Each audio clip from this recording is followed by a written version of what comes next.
Hello বন্ধুরা, আসসালামু আলাইকুম। কেমন আছো তোমরা সবাই? আশা করছি যে যেখানে আছো সবাই সুস্থ আছো। আমি শাপলা কিচেন অ্যান্ড ব্লগ থেকে তোমাদেরকে আরও একবার স্বাগত জানাই। আজকের রেসিপিটা খুবই সহজ এবং সিম্পলভাবে নিয়ে এসেছি। প্রতিবার ঈদে এভাবে একঘেয়েমি সেমাই না খেয়ে এভাবে আলাদা করে একটু অন্য স্টাইলে নবাবী সেমাই তৈরি করে নিতেই পারেন। এটা কিন্তু খুবই সহজ করে দেখিয়েছি। আমি বানাবো লাচ্ছা সেমাই দিয়ে নবাবী সেমাই। এই সেমাইটা আপনারা যে কোনো সেমাই দিয়েই বানাতে পারেন। তো প্রথমেই আমি সেমাইগুলো ভেজে নিচ্ছি। আপনারা আপনাদের পরিমাণ মতো সেমাই নিয়ে নেবেন। এই সেমাইটা আমি হাতেই বানিয়েছি, আপনারা চাইলে কেনা সেমাই দিয়েও করে নিতে পারেন। আর এই সেমাইটা যেহেতু আমি হাতে তৈরি করেছি, ভাজার সময় আমি ঘি দিয়ে এটা ভেজে নিয়েছি, তাই এক্সট্রা কোনো ঘি দিলাম না। আপনারা চাইলে এটা ঘিয়েও ভেজে এভাবে ভেজে নিতে পারেন। তারপর এখানে দিয়ে দিলাম হাফ কাপ চিনি।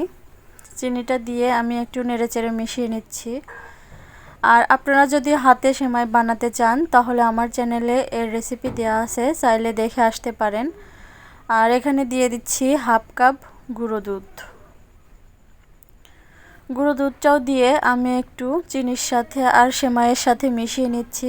আর অল্প অল্প হাতে পানি নিয়ে আমি একটু ছিটিয়ে নেব। 3 টেবিল চামচ পানি 3 বারে এভাবে ছিটিয়ে নেব। এখানে কিন্তু বেশি পানি দেওয়া যাবে না, তাহলে সেমাইটা ঝরঝরে হবে না। আমি এখানে 3 টেবিল চামচ পরিমাণ পানি 3 বারে এভাবে হাত দিয়ে ছিটিয়ে দিয়েছিলাম। তো এটাকে নেড়েচেড়ে এই যে এইভাবে ঝরঝরে করে নিয়েছি। আর চিনিটাও এখন গলে গিয়েছে। আর এর কালারটাও একটু চেঞ্জ হয়েছে।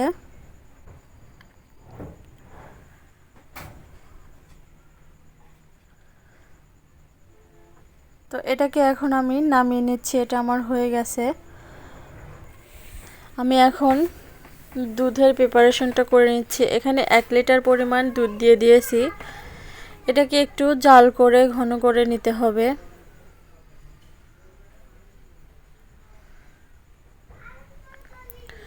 দুধটাকে 3 ভাগের 1 ভাগ কমিয়ে নিতে হবে। তারপর এর মধ্যে দিয়ে দিচ্ছি 1 কাপ গুঁড়ো দুধ। 1 কেজি দুধের জন্য আমি এখানে 1 কাপ পরিমাণ গুঁড়ো দুধ ব্যবহার করেছি। আপনারা চাইলে পরিমাণে কম বা বেশি দিয়ে দিতে পারেন। এটাকে একটু নেড়েচেড়ে মিশিয়ে নিয়ে আমি এখানে হাফ কাপ দিয়ে দিচ্ছি কনডেন্স মিল্ক। কনডেন্স মিল্ক দেওয়ার কারণে এখানে কিন্তু আলাদা করে চিনি দিতে হবে না। এই কনডেন্স মিল্কটাতেই অনেকটা চিনি থাকে, যার জন্য আলাদা চিনির প্রয়োজন পড়ে না। আর এখানে আমি 2 টেবিল চামচ পানির সাথে 1 টেবিল চামচ কর্নফ্লাওয়ার গুলিয়ে রেখেছিলাম আগে থেকে, সেটাই দিয়ে দিলাম। তো কর্নফ্লাওয়ার দেওয়ার কিছুক্ষণের মধ্যে কিন্তু এই মিশ্রণটা অনেকটাই ঘন হয়ে আসবে। আর কর্নফ্লাওয়ার দেওয়ার পরে 2 মিনিট জাল করেই এটাকে নামিয়ে নিতে হবে। তো আমার 2 মিনিট হয়ে গেছে। আমি এখন এটাকে নামিয়ে নিব আর এটা একটু ঠান্ডা করে নিব। আর এখন চলে যাচ্ছি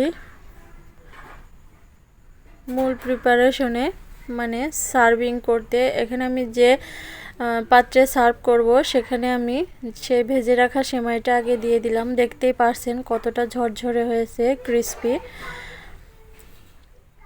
তো এখানে এভাবে সেমাইটা ছড়িয়ে দিতে হবে।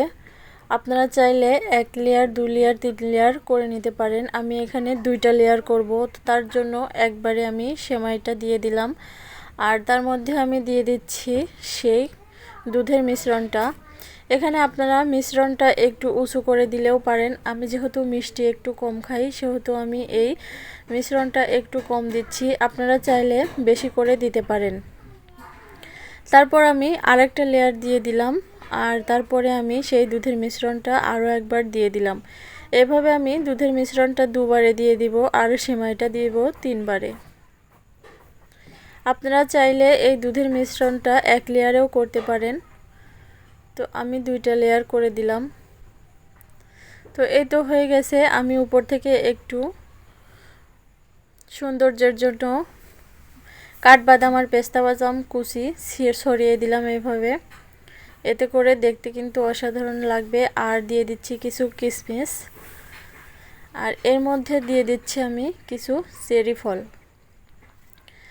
দেখছেন তো কত সুন্দর লাগছে। আর এটা দেখতে যতটা সুন্দর লাগছে খেতে তার চেয়ে বেশি সুন্দর। আপনারা বাড়িতে অবশ্যই ট্রাই করে দেখবেন।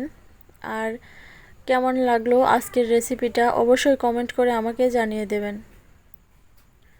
আর রেসিপিটা ভালো লাগলে অবশ্যই লাইক, কমেন্ট এবং ফ্রেন্ডস আর ফ্যামিলিদের সাথে অনেক অনেক শেয়ার করে দেবেন। সবশেষে আমার চ্যানেলটাকে সাবস্ক্রাইব করার অনুরোধ রইল। আর সাবস্ক্রাইব করে পাশে থাকা বেল বাটনটি অন করে দেবেন পরবর্তী ভিডিও আপলোড করলে যাতে নোটিফিকেশন আপনাদের কাছে খুব তাড়াতাড়ি পৌঁছে যায়। তো আজকের মতো এখানেই বিদায় নিচ্ছি। আসসালামু আলাইকুম।